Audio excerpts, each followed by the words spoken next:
ವೀಕ್ಷಕರೇ, ಸಪ್ತಾಶ್ವ ಟಿವಿಗೆ ಸ್ವಾಗತ. ನಾನು ಶಿಮಿ ಶೆಟ್ಟಿ.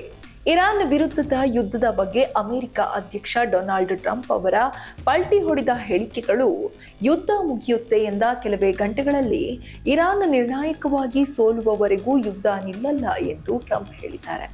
ಇರಾನ್ಗೆ ನೌಕಾಪಡೆ ಇಲ್ಲ, ಕಮ್ಯುನಿಕೇಷನ್ ಇಲ್ಲ ಎಂದು ಟ್ರಂಪ್ ವಾಗ್ದಾಳಿ ನಡೆಸಿದ್ದಾರೆ. ಮತ್ತೊಂದೆಡೆ ಅಮೆರಿಕಾಗೆ ಇರಾನ್ ರೆವಲ್ಯೂಷನರಿ ಗಾರ್ಡ್ನಿಂದ ನೇರವಾಗಿ ಎಚ್ಚರಿಕೆ ನೀಡಿದೆ.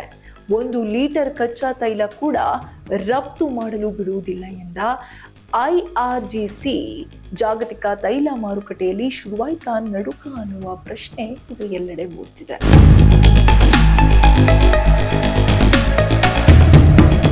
ಮಧ್ಯಪ್ರಾಚ್ಯದ ಯುದ್ಧ ಈಗ ಕುತೂಹಲಕಾರಿ ತಿರುವು ಪಡೆದಿದೆ.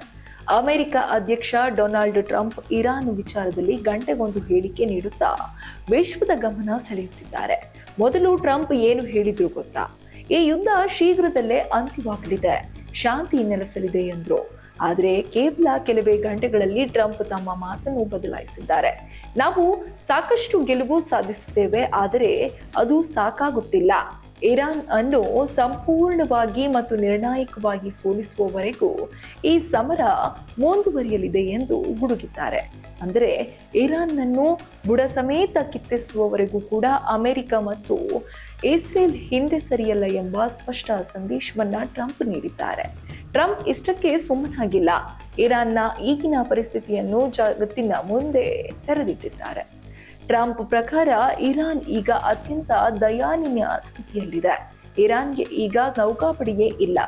ಅವರ ಕಮ್ಯುನಿಕೇಷನ್ ಸಿಸ್ಟಮ್ ಸಂಪೂರ್ಣ ಧ್ವಂಸವಾಗಿದೆ. ಅಷ್ಟೇ ಯಾಕೆ, ಅವರಿಗೆ ಏರ್ ಫೋರ್ಸ್ ಅಂದರೆ ವಾಯುಪಡೆಯ ಬೆಂಬಲವೂ ಕೂಡ ಇಲ್ಲ ಎಂದು ಲೇವಡಿ ಮಾಡಿದ್ದಾರೆ. ಯುದ್ಧವು ಅಂದುಕೊಂಡಿದ್ದಕ್ಕಿಂತ ಬಹಳ ಮುಂದೆ ಹೋಗಿದೆ ಮತ್ತು ಇರಾನ್ ಸಂಪೂರ್ಣವಾಗಿ ಹತೋಟಿ ಕಳೆದುಕೊಂಡಿದೆ ಎನ್ನುವುದು ಟ್ರಂಪ್ ಅವರ ವಾದ. ಅಮೆರಿಕ ಮತ್ತು ಇಸ್ರೇಲ್ನ ಜಂಟಿ ದಾಳಿಗೆ ಇರಾನ್ ತತ್ತರಿಸಿ ಹೋಗಿದೆ ಎನ್ನುವ ಚಿತ್ರಣವನ್ನ ಟ್ರಂಪ್ ನೀಡುತ್ತಿದ್ದಾರೆ. ಒಂದು ಕಡೆ ಟ್ರಂಪ್ ಆರ್ಭಟಿಸುತ್ತಿದ್ದರೆ ಇತ್ತ ಇರಾನ್ ಕೂಡ ಸುಮ್ಮನೆ ಕೂತಿಲ್ಲ. ಇರಾನ್ನ ಅತ್ಯಂತ ಶಕ್ತಿಶಾಲಿ ಮಿಲಿಟರಿ ಪಡೆ ರೆವಲ್ಯೂಷನರಿ ಗಾರ್ಡ್ IRGC ಅಮೆರಿಕಾಗೆ ಖಡಕ್ ಉತ್ತರ ನೀಡಿದೆ, ಅಥವಾ ಖಡಕ್ ಎಚ್ಚರಿಕೆ ನೀಡಿದೆ ಅಂತಲೇ ಹೇಳ್ಬೋದು. ಒಂದು ವೇಳೆ ನೀವು ಯುದ್ಧವನ್ನ ಹೀಗೆಯೇ ಮುಂದುವರಿಸಿದ್ರೆ ಗಲ್ಫ್ ರಾಷ್ಟ್ರಗಳಿಂದ ಜಗತ್ತಿನ ಯಾವುದೇ ಭಾಗಕ್ಕೆ 1 ಲೀಟರ್ ಕಚ್ಚಾ ತೈಲ ಕೂಡ ರಫ್ತು ಮಾಡಲು ನಾವು ಬಿಡುವುದಿಲ್ಲ ಎಂದು ಎಚ್ಚರಿಸಿದ್ದಾರೆ. ಅಂದರೆ ಇಡೀ ಜಾಗತಿಕ ಇಂಧನ ವ್ಯವಸ್ಥೆಯನ್ನೇ ಸ್ತಬ್ಧಗೊಳಿಸುವ ತಂತ್ರವನ್ನ ಇರಾನ್ ಹೂಡಿದೆ. ಇದು ನಡೆದರೆ ಇಡೀ ವಿಶ್ವದಲ್ಲಿ ಪೆಟ್ರೋಲ್, ಡೀಸೆಲ್ ಬೆಲೆ ಎಲ್ಲಿಗೆ ತಲುಪಬಹುದು ಎಂದು ಕಲ್ಪಿಸಿಕೊಳ್ಳುವುದು ಕೂಡ ಕಷ್ಟ.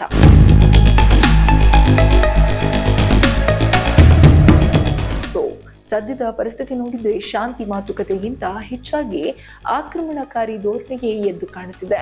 ಟ್ರಂಪ್ ಅವರ ಈ ದ್ವಂದ್ವ ಹೇಳಿಕೆಗಳು ಯುದ್ಧವನ್ನ ಯಾವ ಕಡೆಗೆ ಕೊಂಡೊಯ್ಯುತ್ತವೆ?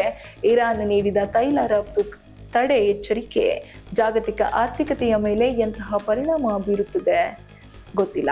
ಇದು ಕೇವಲ 2 ದೇಶಗಳ ನಡುವಿನ ಯುದ್ಧವಾಗಿ ಯುದ್ಧಿಲ್ಲ, ಇಡೀ ಜಗತ್ತಿನ ನೆಮ್ಮದಿ ಕೆಡಿಸುವ 3ನೇ ಮಹಾಯುದ್ಧದ ಮುನ್ಸೂಚನೆಯಂತೆ ಕಾಣುತ್ತಿದೆ. ಎಲ್ಲ